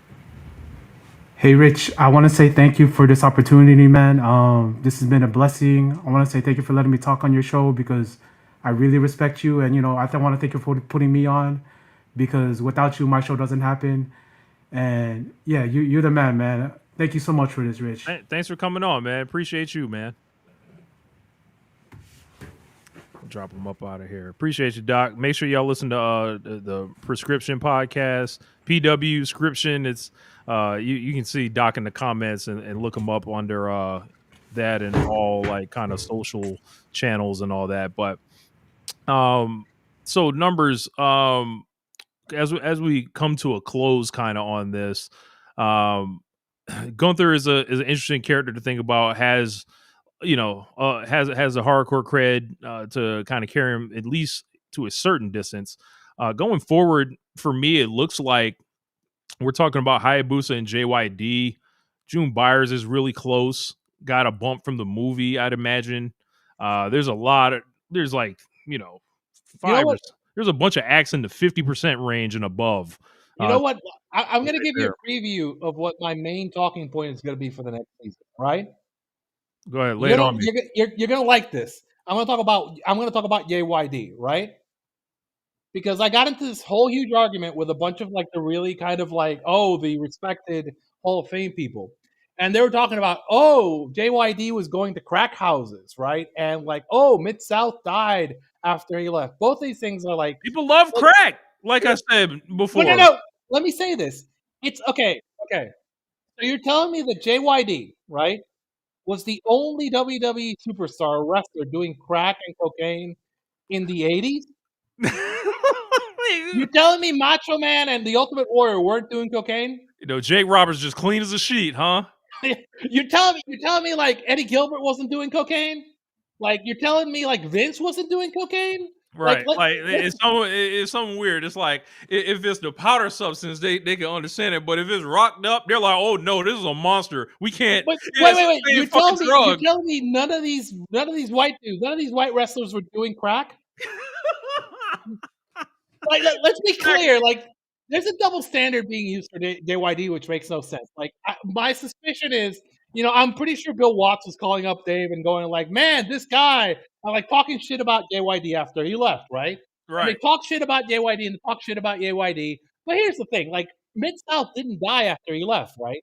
I was a huge UWF fan. I loved UWF after he left. Eddie Gilbert was booking. You had Sting, you had Warrior, you had Steiner, you had the Fantastics, you had like Dr. Death, you had like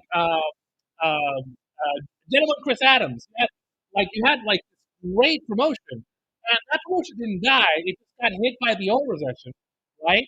Yep. And what sold out, but it didn't die, right? So like the promotion did really well after he left, right? He was like, wait, was JYD the only star that left to go work for Vince? Back me up here. One more time, like you're starting to cut out a little bit. Was he the only one who left to go work for Vince? Absolutely not. He was just the first one. He was the one Vince wanted the most. Well, no, everybody went to work. Like Hogan went there. Like, yep. If we're going to disqualify these giants for doing cocaine and for leaving to go work for Vince, then we got to clear out the hall, baby. Like we got to like kick everybody out of the hall. So like, if we take those two stupid things out, there's no argument that JYD should be out, right? Yeah, I look at it with JYD like, all right, a lot of people are like, yeah, he didn't really last in the WWF. I'm like, oh, so you're telling me Vince McMahon made less money with somebody than he should have? Oh, what a rare phenomenon, JYD was over it. He was working the TV shows. Yeah, he had a short run in WWE, but he had the massive run in Mid-South. He had the run everywhere else. He was a huge giant draw. Like, what are we doing here, right? Like, he was like arguably the biggest black star we've ever had, right? In the modern era, like in wrestling. So, okay, what are we doing, right? It's like, cocaine. Yeah, okay, so let's throw everybody out of the hall. Oh, he left to go work for Vince. Come on, man. Like, and again, I know that it was probably like people talking shit about him to the dirt, right? But we're grown ups and we should ignore that, right? Because it doesn't hold up if you examine it, right? Right? Absolutely. He didn't die from cocaine. You want me to start pulling people who died from cocaine or died from overdoses in wrestling? I'm like, let's have that conversation, right? We're gonna start kicking out people who died. I mean, come on, like let's not go there, right? Sorry, it's like I just. But I'll say this, man. We are at 58% with him, so like I think if he had gone down this year, I would be absolutely furious, right? Instead, he's still going up. And he's right on the doorstep. So it's one more year of work. It's one more year talking to people. It's 4 more votes. And depending on who gets them, maybe it's only 3, because I know I'm gonna vote for JYD if I get a ballot. So but yeah, I look at it like, and I see with him and Hayabusa, that's there's 2 distinct generations, of these guys that were, you know, there in their time. They had this special effect on people. Hayabusa, also another video game wrestler, like I said, great Sasuke. He was habanero to me, so like it was like he was dope too. FMW. We gotta talk about video game wrestling. We gotta talk about Tiger Singh too. One more time. Tiger G Singh. Yeah. Baby. Yeah, I remember seeing him on there. Tiger's funny because I'll say this: like, if he wasn't the worst worker that we could vote for, he'd have been in ages ago, right? Yeah. Everything I hear about this guy is just horrible wrestler. And then I remember when I was a little kid, I would see Tiger Jeet Singh holding the challenges.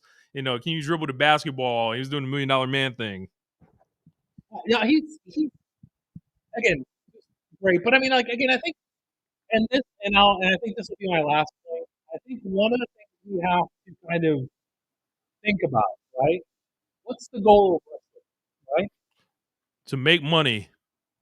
Well, not even make money. We want the crowds to enjoy the show and come back to see you again, right? Yeah. Like go home and feel like they spent their money well, right?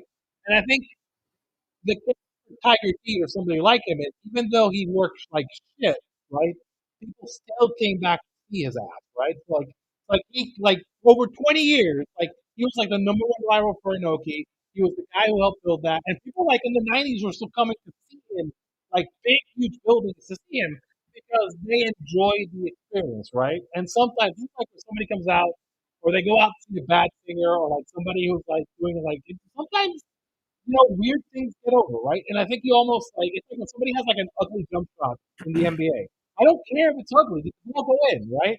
Ultimately, that's kind of the thing. Like, was he memorable? Did he have a big impact? Did people like remember him, right? I almost always say the story. It's like the guys who won in the hall, or the gals who won in the hall, are like folk legends, right? It's like I'm a big defender of the Ted Turner case because if you ever read Ted Turner was great. If you ever read anything about Ted Turner is like this figure that like stands like a colossus over the world. Like this dude has to be fucking fake, right? Like managing the Braves for one day, punching Rupert Murdoch, like sleeping with like a bunch, like all the promoter, like the whole back. Like, there's like all these like stories. Ted Turner is like a folk hero. Like if he's in your Hall of Fame is better. That's what you want, right? Yeah, absolutely. Never mind the fact that he invented cable, right? Like he literally invented cable. Shout out to Big Ted. I went to Ted Turner's restaurant when I was in Colorado once. It was good as hell. Like,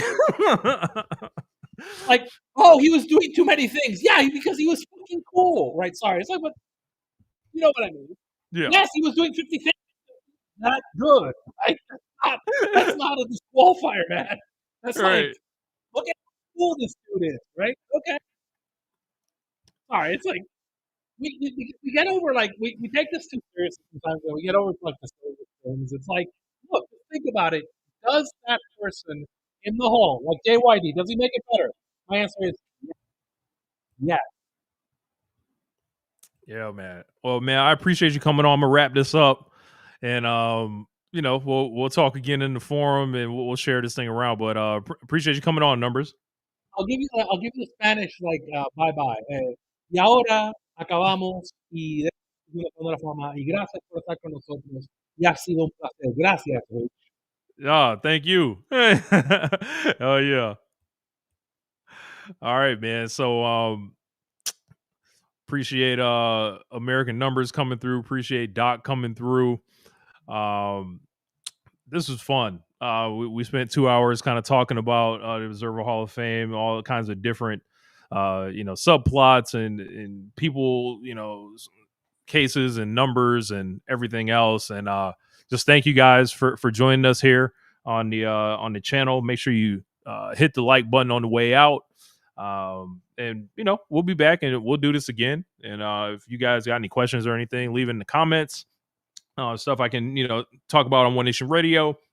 Anything you want to further hear me talk about as far as a Hall of Fame, like Mercedes. If you're interested in hearing like a case for Mercedes, I'll start putting that stuff together because like she gonna need it at this rate. But anyway, appreciate y'all hanging out with me, and I'm up out of here.